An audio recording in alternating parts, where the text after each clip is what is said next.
신약 성경에 쓰여지는 초대교회 시대를 보면 초대교회 시대에 율법과 그리고 믿음의 신학이 있었는데 이 율법의 신학과 믿음의 신학이 서로 대립되어 있었다라는 것을 우리는 알 수가 있습니다. 갈라디아서 3장 23절부터 25절을 보면 이런 글이 있습니다. 믿음의 시대가 오기까지는 우리는 율법의 감시를 받았습니다. 믿음이 나타날 때까지는 우리는 율법의 감시를 받아서 갇혀 있었습니다. 율법은 예수 그리스도께서 오실 때까지 우리에게 후견인의 역할을 했는데, 그렇지만 지금 이제 예수 그리스도가 오신 뒤에는 우리가 믿음을 통해서 하나님과 올바른 관계를 맺게 되었습니다. 이제 믿음의 때가 왔으니 우리는 이제 후견인의 율법이 필요 없습니다. 이렇게 기록하고 있는 것을 우리가 알 수가 있습니다. 예를 들면 엄마가 아이를 잠깐 유모에게 맡겨뒀습니다. 잠깐 유모에게 맡겨뒀는데 이제 유모가 아기를 잘 보살피고 있다가 엄마가 이제 어느 시간이 돼서 돌아오게 됐어요. 이제 돌아왔으니까 아기는 누구의 손에 키워줘야 돼요? 엄마 손에 키워줘야 되잖아요. 그런데 이 유모는 이제 잠깐만 보는 거죠. 아기를 보는 거지 아기를 끝까지 보살필 수가 없습니다. 엄마가 왔으니까 이제 엄마가 키워야 된다는 거예요. 마찬가지로 율법도 마찬가지죠. 율법도 이제 우리를 감시하고 우리를 지키고 죄악 가운데 빠지지 않도록 우리를 통제하고 감시했지만은 이제 예수 그리스도께서 오셨으니까 이제 우리는 율법이 통제가 필요 없다는 거죠. 믿음의 시대가 왔다. 그렇게 이해를 하면 좋겠습니다. 우리 큰사랑교회가 개척된 지 벌써 13년이 되었습니다. 지금까지 하나님께서 이루어놓으신 놀라운 일을 다 말하자면 오늘 시간이 부족을 합니다. 교회가 처음 설립할 때를 생각해보면 하나님의 역사가 아닌 것이 없습니다. 성령님께서 함께 동행하고 또 초자연적인 일들이 생겼습니다. 작은 교회로서는 도저히 감당할 수 없는 그러한 사역들을 하나님께서 허락해 주셨습니다. 큰사랑 행복한 홈스쿨과 실버라이프 도서관 이런 사역을 통해서 지역을 섬기는 사역을 감당하게 되었고, 우리 큰사랑교회는 2010년도에 전국의 5만 교회 중에서 뽑는 그 지역을 섬기는 교회상을 수상자로 선정이 돼서 수상하는 그런 놀라운 일들이 생겼었습니다. 금년도에는 CBS에 출연해서 한국교회 건강한 교회 세우기의 모델교회로 큰사랑교회가 함께 참여하는 그런 놀라운 일도 경험을 했습니다. 저는 오늘 교회의 참된 부흥에 대해서 우리 큰사랑교회에 어떻게 하늘의 통로가 열려지고 있는지를 살펴보고 은혜를 나누고자 합니다. 먼저 예수님께서 베드로에게 말씀하신 중요한 내용을 말씀드리고 싶습니다. 예수님께서는 베드로를 아주 엄청 칭찬을 하셨습니다.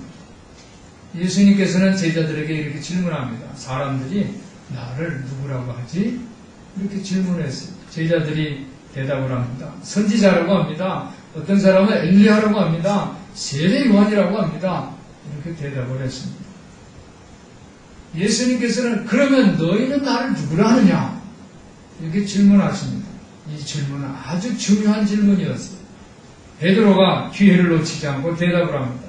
주는 그리스도시요 살아계신 하나님의 아들이십니다. 예수님이 베드로를 엄청 칭찬해요. 바요나 시몬아 내가 복이 있도다. 이를 너에게 알게 하신 것은 이는 너가 아니라 스스로 한 것이 아니라 하나님께서 너에게 알게 하신 것이다. 그렇게 말씀하시면서 베드로에게 너의 이 믿음의 고백 위에 교회를 세우겠다. 그러면서 천국의 열쇠를 줍니다. 내가 땅에서 매면 하늘에서도 내고 땅에서 불면 하늘에서도 풀릴 것이다. 천국의 열쇠를 주십니다. 그 후에 예수님께서는 제자들에게 정말 예수님께서 가장 중요하게 생각한 사역을 이제 설명을 합니다. 예수님이 아주 신비한 비밀스러운 사역입니다. 예수님의 바로 십자가 사역이었어요. 예수님께서는 예수님 자신이 십자가에 달려서 죽을 것이다 라고 제자들에게 말씀해 주셨어요. 그런데 이 일에 대해서, 이 말씀에 대해서 제자들이 오해를 합니다. 베드로가 제일 처음에 나섭니다. 주님, 그렇게 해서는 안 됩니다. 예수께서 강하게 이 베드로의 말에 책망을 하십니다. 사탄아, 물러가라. 내 뒤로 물러가라. 너는 하나님의 일을 생각하지 않고 사람의 일을 생각하는구나. 베드로를 검세 칭찬해놓고 바로 사탄이라고 예수님은 징계를 하십니다. 사랑하는 성도 여러분, 사역에는 사람의 일과 하나님의 일이 있습니다. 우리 교회의 사역이 하늘의 통로인 것은 바로 사람의 일이 아니라 하나님의 일인 것을 믿으시기를 바랍니다. 저는 우리 교회의 이 사역이 사람의 일이 아니라 하나님의 일이 되기를 소망합니다. 우리 교회가 하고 있는 사역에서 하나님의 일을 성취하기 위해서 우선순위를 삼아야 할 것은 바로 하늘의 방식을 따라야 하는 것입니다. 한번 따라해 보실까요? 하늘의 방식. 하늘의 방식은 바로 초대교회의 모습이에요. 초대교회는 하나님의 통치를 이루고자 하늘의 방식으로 설계되어지고 그리고 리더십을 발휘를 했어요. 초대교회 사역의 그 설계 사역은 제일 첫 번째가 사도입니다. 사도는 바로 하나님의 일을 하는 거예요. 하나님의 뜻을 이루어드리는 거예요. 하나님이 일하시면 바로 초자연적인 역사들이 일어나는 것을 믿으시기를 바랍니다. 초대교회에서는 귀신들이 막 쫓겨가고 질병이 고쳐지고 고통을 포함한 마귀들이 짓거리가 막 끊어지는 그런 역사들이 일어났어요. 그것은 바로 예배와 기도를 통해서 그리고 기적과 표적과 이사들이 매일매일 살면서 일상이 되었던 것입니다. 베드로의 안수 기도를 받기 위해서 사람들이 줄을 섰어요. 심지어 베드로의 그 옷자락, 사도들이 옷자락을 만지기 위해서 그리고 사도들이 그러니까 사용했던 이 손수건까지도 만지면 질병이 치료받고 귀신이 쫓아나는 그런 역사를 사모했던 시대가 바로 초대교회의 사역입니다. 사도들은 교회에 이렇게 말했습니다. 우리는 오로지 기도하는 일과 말씀 전하는 사역에 힘쓰겠다. 그리고 초대교회에 있었던 부지하는 지역을 섬기는 이런 사역들은 바로 일곱 집사에게 위임되었습니다. 이것이 바로 초대교회의 믿음이 지켜진 이유입니다. 우리 교회 사도의 사역이 부흥되기를 소원합니다. 우리 교회의 이 지역을 섬기는 사역들은 평신도들이 더 많이 참여해서 감당했으면 좋겠습니다. 둘째는 선지자입니다. 선지자는 바로 기름 부으심입니다. 복음은 성경에 문자적으로 표현된 그런 적힌 활자체 그 이상입니다. 바로 우리 성도들이 하나님의 말씀을 읽고 아는 것에 그치는 것이 아니라 그 말씀대로 순종하고 여러분의 삶의 자리에서 말씀이 살아 역사하는, 역동하는, 말씀이 살아 운동하는 운동력이 있는, 그래서 여러분의 삶 자체가 말씀이 되는 그런 바로 사역이 바로 선지자 사역입니다. 전도를 할 때 교회 가면 복 받는다. 우리 교회 참 좋다. 이렇게 해서 여러분이 말로써 여러분이 또 다른 선물이나 이런 것들 보상을 주면서 데려오는 그런 전도가 아니라 여러분의 삶 자체가 말씀대로 실천돼서 그래서 완전히 변화되는, 그래서 저 사람이, 저 친구가, 저분이 예수 믿더니 완전히 달라졌어. 변화됐어. 이런 것을 여러분의 삶에서 증거하는 그런 모습이 바로 선지자 사역인 것을 여러분들이 기억하시기를 바랍니다. 여러분들이 그러한 말씀이 실천을 적용하는 여러분의 삶이 바로 말씀 자체가 될 때, 그때 하나님의 임재를 체험할 수 있는 것을 믿으시기를 바랍니다. 세 번째는 교사입니다. 교회 안에 교사는 아주 중요한 위치를 갖고 있습니다. 교사는 하나님의 말씀을 맡고 그리고 가르치는 그런 사역을 감당하고 있습니다. 그래서 교사들이 먼저 이 말씀을 가르칠 때에 하나님의 이 말씀이 너무너무도 중요하고 거룩한 것이기 때문에 이 말씀 자체를 우리가 실천할 때 바로 초자연적인 하나님의 역사가 일어난다는 것을 여러분들이 믿고 그리고 증거하는 그러한 교사들이 되시기를 예수님의 이름으로 부탁을 드립니다. 이 세 가지 사역, 사도의 사역, 선지자의 사역, 교사의 사역이 서로 존중되고 이것이 사람의 일이 아니라 하나님의 일로서 사역과 연관될 때에 우리 큰사랑교회는 성령으로 부흥될 줄 믿습니다. 저는 서울신학대학원의 입학시험을 보고 면접할 때를 기억을 하고 있습니다. 1차는 이제 서류 시험을 봤어요. 영어 시험, 그리고 성경 시험, 또 여러 가지 한 다음에, 그리고 면접 시험을 봅니다. 면접 시험을 보는데, 교수님 중에 한 분이 저에게 그런 말을 하셨어요. 성경 말씀 중에 마음에 담고 있는 말씀이 있으면, 말해보라. 이렇게 말씀을 하셨어요. 그래서 저는 디모데후서 1장 7절을 그때 말씀을 한 기억이 있습니다. 그 말씀은 하나님이 나에게 주는 것은 두려워하는 마음이 아니라 능력과 사랑과 근신하는 마음이다. 이 말씀이 나의 삶 속에 감동이 됩니다. 그렇게 고백했던 기억이 있습니다. 바로 하늘의 통치는 하나님의 방법은 바로 우리가 두려워하는 마음이 아니라는 거예요. 우리에게 하나님께서 능력을 주시고 사랑을 주시고 절제하는 근신하는 그런 마음이 바로 그것을 체험하는 것이 하늘의 통치인 것을 믿으시기를 바랍니다. 우리가 예수 안에 있는 사람들은 율법과 관계를 맺는 것이 아니라 바로 성령님과 관계를 맺기 때문에 그래서 우리에게 성령님이 우리에게 능력을 주시고 사랑을 주시고 절제하는 마음을 주시는 것을 여러분들이 믿으시기를 바랍니다. 옛 언약은 바로 율법입니다. 율법은 외면적인 겉의 언약이에요. 그래서 율법은 죄인들을 견제할 목적으로 설계를 했어요. 죄인들을 벌을 주는 거예요. 그래서 다시는 죄 짓지 못하게 하는 것이 바로 율법이에요. 그런데 새 언약은 바로 성령의 언약입니다.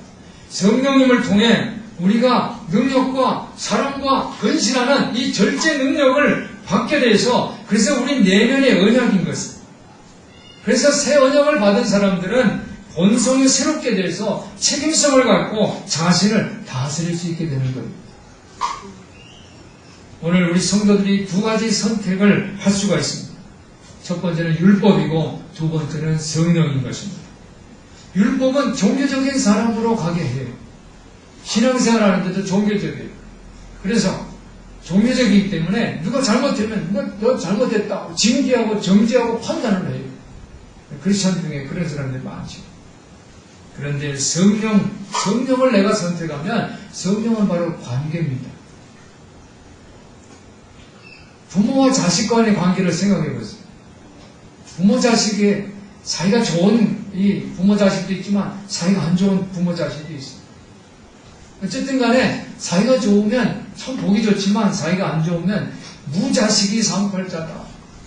자식이 없는 게 차라리 낫지. 자식 때문에 내가 들어간 돈이 얼마인데 지금도 내가 그것을 AS를 해줘야 되니 이렇게 고민하는 사람들이 많아요. 그렇지만 부모 자식은 내리사랑이에요. 부모는 자식들에게 영원히 죽을 때까지 나이 들어서 노년이 될 때까지 자식을 걱정하는 거죠. 왜? 관계이기 때문에. 성령님과 사랑을 나누고 사랑의 문화를 이루는 것이 바로 성령님과의 관계인 것을 여러분들이 기억하시기를 바랍니다. 우리 큰사랑교회를 바로 사도적, 선지자적 환경을 통해서 흘러나오는 바로 성령의 기름 부으심을 체험하는 우리 성도들 되시기를 예수님의 이름으로 축원합니다. 교사와 목회자가 성령과 기름 부으심 그리고 하늘의 통치를 받는 바로 오직 성령으로 되느니라 라고 고백하는 그런 공동체를 이룰 수 있도록 우리 성도들 전체가 예수 안에서 하나가 되시기를 주님의 이름으로 축원합니다. 바울은 우리가 율법을 지키면, 내가 율법을 지키면 이 처음에 주어진 이 사람들 죄인들과 같이 여기는 것이라고 이렇게 말을 했어요. 이 접시 돌리기라는 말이죠. 접시 돌리기. 여러분 아세요? 접시 돌리기? 다른 말로는 립 서비스라고 부릅니다. 립 서비스. 좋은 말을 많이 하는 거예요. 그래서 좋은 말을 많이 하고 다른 사람을 위해서 얘기를 하다 보니까 정작 자기 자신은 그 말씀대로 살지를 못하는 크리스찬들의 모습이에요. 접시 돌리기입니다. 말만 번지르게 한다. 그게 기독교인들을 향한 그런 말이잖아요. 특히 이제 목사들도 마찬가지예요. 목사들도 이 설교를 해야 되고 성도를 가르쳐야 되다 보니까 어떻게 합니까? 이 목사의 특성은 좋은 말만 해야 되고, 그래서 누구한테 화도 못 내요. 가족 간에도 화도 못 내고 성도들한테도 막 화도 못 내요. 그러다 보니까 어떻게 됩니까? 정작 자기 자신은 말씀대로 살지 못하는 우를 범할 가능성이 있다는 거예요. 이제 제가 말하니까 목사 얘기했지만 여러분도 마찬가지예요. 좋은 말만 하다 보면 말만 잘해 그러는 거예요. 접시 돌림입니다. 우리가 어떻게 해야 합니까? 말씀대로 살도록 말씀에 순종하고 실천하는 우리 성도들 되시기를 예수님의 이름으로 부탁을 드립니다. 요즘 갑과 을의 관계라는 말을 많이 해요. 이 갑과 을의 관계는 이 경제적으로 서로 불편한 관계예요. 그렇지만은 우리가 인간이 인격적으로 성장하는 데는 반드시 필요한 과정이라고 저는 생각해요. 그건 뭐냐면 우리가 갑의 입장이 아니라 바로 을의 입장. 한번 따라해보세요. 을의 입장. 내가 을의 입장이 되어 보아야 성숙한 사람이 될 수 있다는 거예요. 을의 입장이라는 건 뭐예요? 을의 입장이라는 것은 을의 입장이 되면 성숙한 사람이 된다는 말은 이 성숙하다는 것은 이해할 수 있다는 거예요. 영어로 이해한다는 말이 뭐예요? understand라고 그러죠. under는 아래, stand는 아래에서, 그렇죠? 낮은 데서 위로 올려다 보는 거예요. 을의 입장이 됐을 때 우리가 성숙한 사람이 되는 거예요. 율법은 죄를 정죄하는 기능이 있어요. 평가를 내립니다. 그리고 그렇지만은 성령은 사랑의 문화인 거예요. 바울은 오늘 본문 말씀에서 율법의 지위에 대해서 자기가 이해한 것을 설명을 했어요.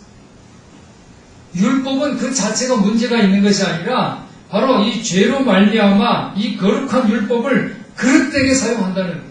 잘못 사용한다는 거예요. 그게 문제의 본질이라는 거예요.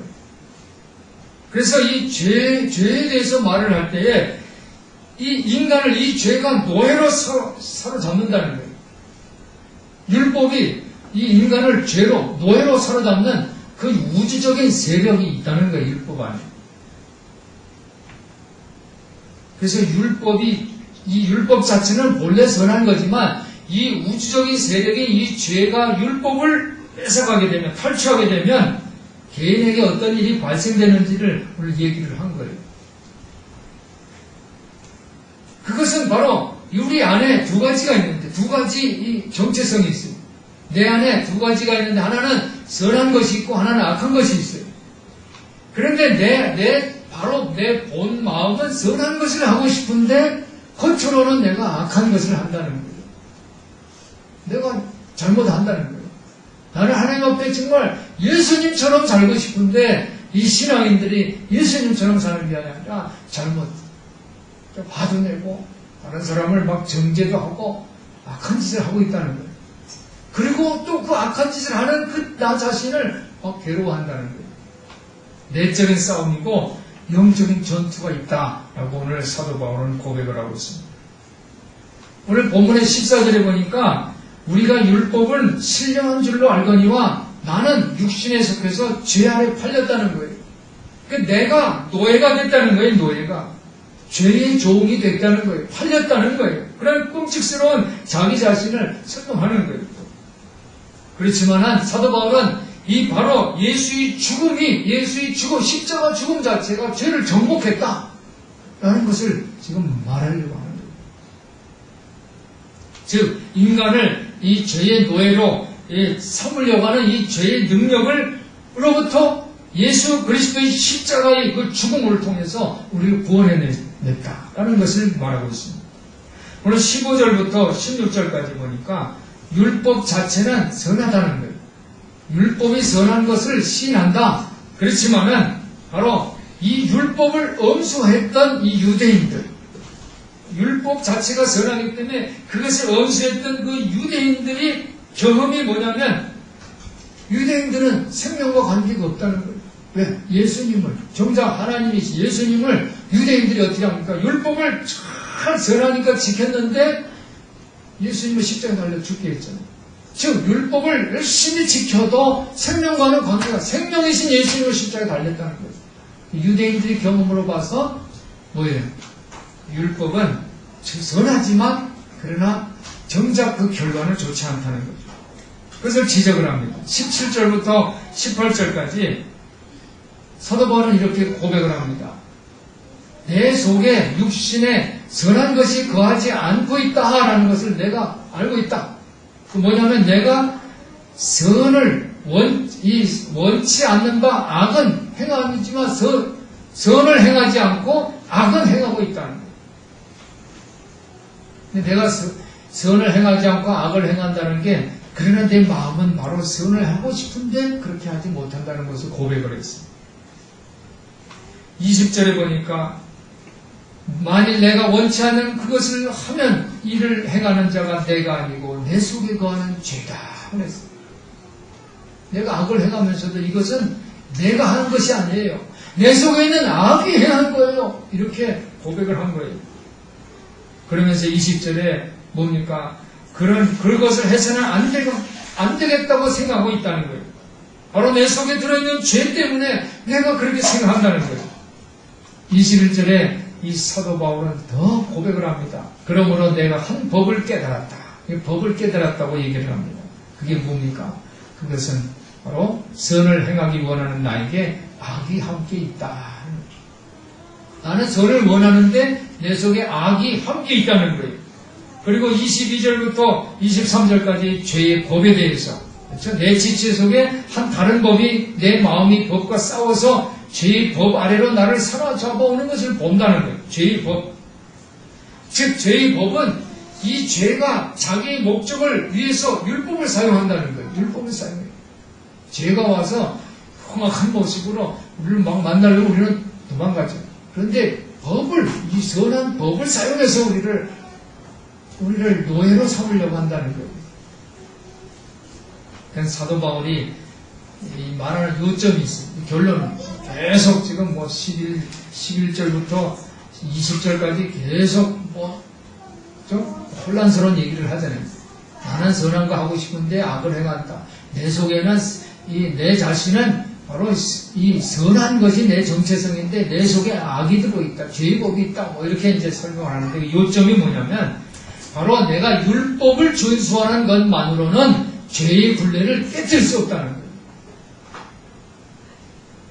이게 사도 바울이 깨달은 거예요. 율법만 가지고는 안 된다는 거예요. 그리고 사도 바울도 실제로 자기 자신도 유대인으로서 유대인 중에서 가장 율법을 지켰던 사람이에요. 아주 우등생이었어요. 우등생. 율법을 이 점수로 계산을 한다면, 평가를 한다면 A, 풀 4.5학점이면 아마 4.5학점을 받았을 거예요. 사도 바울. 그런데 그렇게 율법을 지켰는데 그런 자기가 경험상 보니까 자기 속에 생명이 없다는 거예요. 그렇게 지켰는데도 생명이 없는 거예요. 그리고 이제 사도 바울은 비로소 깨닫습니다. 25절에 보니까 25절 전에 사도 바울은 이렇게 고민을 하죠. 오호라 나는 곤고한 사람이로다. 이 사망의 몸에서 누가 나를 건져낼까? 자기 자신을 사망의 몸이라고 고백을 하면서 그리고 드디어 25절에 이제 그 해답을 찾습니다. 그게 뭡니까? 우리 주 예수 그리스도로 말미암아 하나님께 감사하리로다. 그런즉 내 자신이 마음으로는 하나님의 법을 육신으로는 죄의 법을 섬기노라. 아직도 우리 안에는 마음의 이 하나님의 법, 죄의 법이 두 가지가 있지만은 그러나 감사를 하고 있습니다. 왜? 예수 그리스도, 주 예수 그리스도가 우리를 이미 구원해 주셨다는 것을 고백하는 거예요. 오늘 사도 바울은 해답을 찾았습니다. 이 사도 바울이 생각하기에 모든 인간은 나쁜 유전자를 갖고 있어요. 그래서 이 나쁜 유전자 때문에 내적인 고통을 고백을 하는 거예요. 근데 이 사도 바울이 이 내면적인 고통은 사도 바울 것뿐 아니라 우리도 마찬가지예요. 우리 안에 여러분 다 저도 마찬가지예요. 우리가 뭘 해야 할 것을 알면서도 그걸 못하는 게 얼마나 많아요. 우리는 부자가 되길 바라요. 부와 물질적인 소유를 탐내. 다른 사람이 요구를 하면 등을 돌릴 때도 있어요. 파괴적인 행동을 끝까지 이 고집불통처럼 고집을 하는 그런 사람들도 있어요. 사랑하는 성도 여러분, 우리가 최선의 행동을 하려는 우리 의도들이 이 우리 안에 있는 나쁜 DNA, 나쁜 유전자, 이 죄성으로 인해서 좌절되는 것은 얼마나 슬픈 일입니까? 열심히 일하다가 일벌레가 돼요. 열심히 일하는 자체는 좋은데 일벌레는 안 좋잖아요. 일벌레가 돼요. 남을 위해서 열심히 또 희생을 하는데 그 희생하는 것을 그치는 것이 아니라 나중에는 교만한 사람이 되는 경우도 있습니다. 정치, 경제, 지역사회, 종교의 어느 곳에서나 이러한 것들이 도처에 죄가 세상 곳곳에 만연되어 있습니다. 그렇지만 사도 바울은 해답을 찾습니다. 하나님께서 우리 주 예수 그리스도를 통해서 우리를 구원해 주셨습니다. 이것을 구원이라고 말합니다. 선한 의도가 우리를 구원해 주지 못해요. 돈이 많아서 교육을 많이 받아서 더 많은 훈련을 받고 더 많은 시간을 투자했다고 해서 그것이 우리를 구원할 수가 없습니다. 오직 주 예수 그리스도께서만 우리를 구원할 수 있는 것을 믿으시기를 바랍니다. 예수님은 이 구원을 이루시기 위해서 비싼 대가를 치르셔서 십자가 달리 죽으셨습니다. 바울은 예수 그리스도의 십자가를 바라보면서 이 신비한 이 수수께끼를 풀었어요. 이것이 바로 사도 바울의 놀라운 발견입니다. 오늘 사도 바울은 자기를 다 청단하게 드러냈어요. 자기 안에 이런 어려움, 이 슬픈 사건, 나의 삶에 이런 고통이 있습니다. 그러면서 다 그것을 다 토로했어요. 다 드러냈어요. 창피하지만 다 드러냈어요. 그리고 나서는 이제 이 수수께끼를 풉니다. 놀라운 발견을 합니다. 우리 주 예수 그리스도, 오직 우리 주 예수 그리스도로 말미암아 우리는 구원을 받습니다. 할렐루야. 이 세상에 흠이 없는 사람은 아무도 없어요. 인간은 육체와 정신 이 사이에 항상 전쟁이 일어나요. 기분이 좋고 몸이 개운할 때는 좋지만 또 몸이 막 사그러지고 힘들면 다 짜증이 나는 거예요. 육체와 정신 사이에 항상 전쟁이 일어나고 있어요. 그렇지만 수수께끼는 풀렸어요. 행하고 싶지 않은 악을 행하고 하고 싶은 선을 행하지 않는 이유는 바로 육체의 법을 따라 살 때에 이 극성을 부리는 바로 죄의 권능 때문에, 죄의 권능이 율법을 사용해서 우리를 정죄하는 거예요. 오늘 우리들은 하나님께 예배하며 예수 그리스도의 구원이야말로 나의 그 죄의 권능에서 해방받을 수 있다는 것을 여러분들 믿으시기를 바랍니다. 그래서 우리 성도들이 예수 그리스도의 길, 바로 이 구원의 길로서 죄의 권세를 깨트리시고 승리하시기를 주님 이름으로 축원합니다. 기도하겠습니다. 사랑이 많으신 하나님 아버지, 죄로 인해 내적 고통에 시달리는 우리를 예수 그리스도를 통해서 구원해 주신 것을 감사를 드립니다. 우리 성도들이 성령님과 관계를 맺고 우리 삶 속에 천국을 세워가는 충성스러운 일꾼들 다 되게 하여 주시옵소서. 우리 주 예수 그리스도 이름으로 기도하옵나이다. 아멘.